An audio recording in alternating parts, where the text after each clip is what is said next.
Bonjour et bienvenue à l'épisode 1 de notre série Back to Basics. Comme vous le savez, dans cette saison 2, nous traitons de l'utilisation de la donnée. Voici donc le premier épisode dans lequel nous allons parler des statistiques.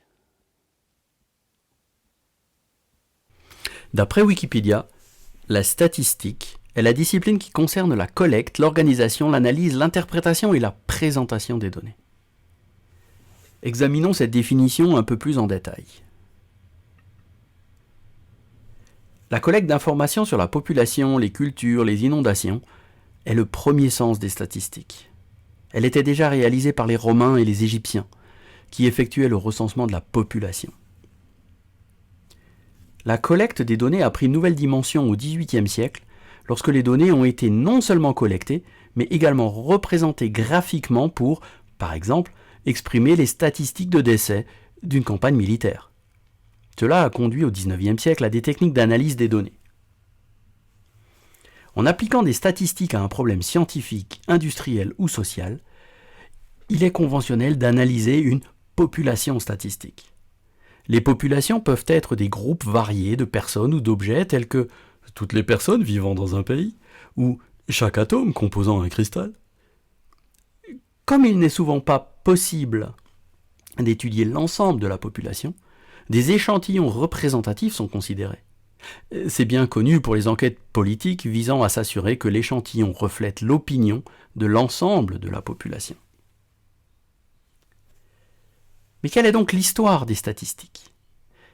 Comme toute science humaine, les statistiques modernes sont le résultat de l'évolution d'une exécution basée sur l'homme jusqu'à l'exécution actuelle qui est basée sur la puissance de l'ordinateur.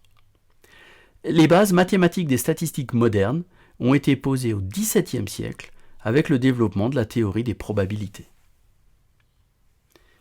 Dans le domaine moderne de la statistique, il a émergé à la fin du XIXe siècle et au début du XXe siècle en 3 étapes. La première vague, au tournant du siècle, a été amenée à transformer les statistiques en une discipline mathématique rigoureuse, utilisée pour l'analyse, non seulement en sciences, mais aussi en industrie et en politique. Les concepts d'écart-type, de corrélation, d'analyse de régression et d'application de ces méthodes à l'étude de la variété des caractéristiques humaines relevées à cette époque.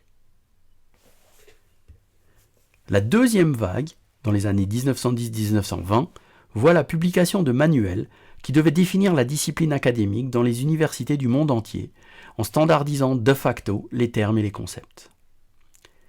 La vague finale, qui a principalement vu l'amélioration et l'expansion des développements antérieurs, a vu les méthodes statistiques appliquées dans tous les domaines qui impliquent la prise de décision, pour faire des déductions précises à partir d'un ensemble de données rassemblées et pour prendre des décisions face à l'incertitude basée sur la méthodologie statistique. L'utilisation d'ordinateurs modernes a accéléré les calculs statistiques à grande échelle et a également rendu possible de nouvelles méthodes impossibles à réaliser manuellement. Les statistiques continuent d'être un domaine de recherche actif, par exemple sur le problème de l'analyse du big data. Les statistiques consistent à comprendre le monde qui nous entoure. Pour comprendre les phénomènes, 2 approches peuvent être envisagées. Les études d'observation, telles que des enquêtes où le système étudié est laissé à son propre appareil et l'analyse statistique est utilisée pour le décrire tel quel.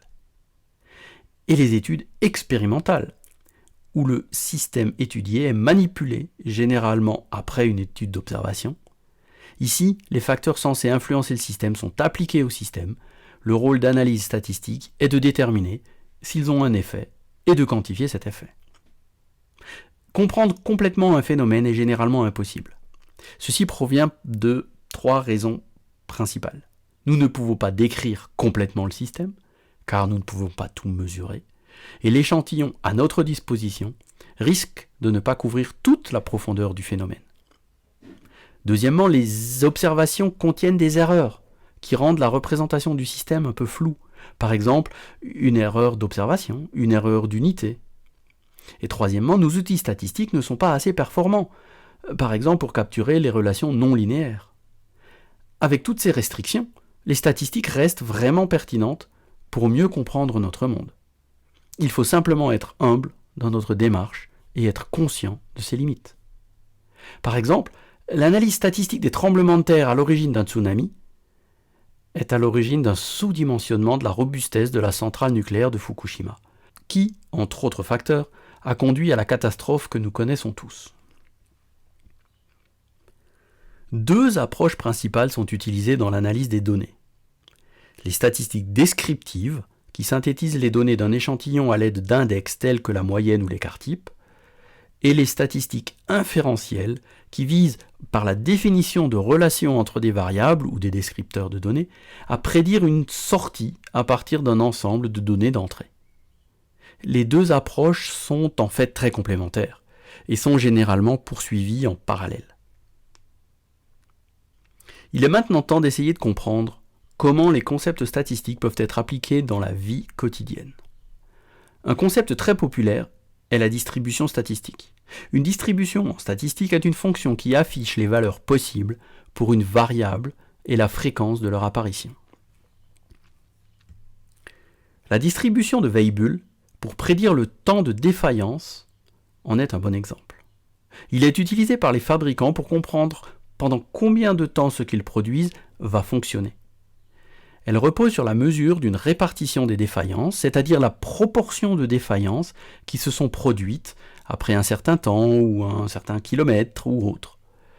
Elle permet, en fin de compte, de déterminer le pourcentage de produits qui devraient continuer à fonctionner après un certain temps. Un autre bon exemple d'utilisation des statistiques est la conception expérimentale et les tests. La conception expérimentale est un moyen de planifier soigneusement les expériences à l'avance afin que les résultats soient à la fois objectifs et valables. Dans les essais cliniques et les expériences de production, où les facteurs peuvent être contrôlés, il est essentiel de tester la différence entre les facteurs. Par exemple, l'efficacité des vaccins est mesurée de cette manière, en recueillant des statistiques sur un groupe test recevant le vaccin, ainsi que sur un groupe témoin sans injection de vaccin. Des tests statistiques sont effectués pour définir la signification de la différence. L'un des tests les plus connus est le test Student-T. Il a été conçu par William Gosset en 1908 pour contrôler les conditions de brassage chez Guinness. Elle s'appelle Student parce que Guinness a interdit à Gosset de publier avec son propre nom pour des raisons de concurrence. Enfin, les corrélations entre les ensembles de données sont le dernier sujet que nous voulons aborder aujourd'hui.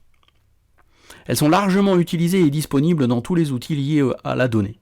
En statistique, la corrélation ou dépendance est une relation statistique, causale ou non, entre deux variables aléatoires.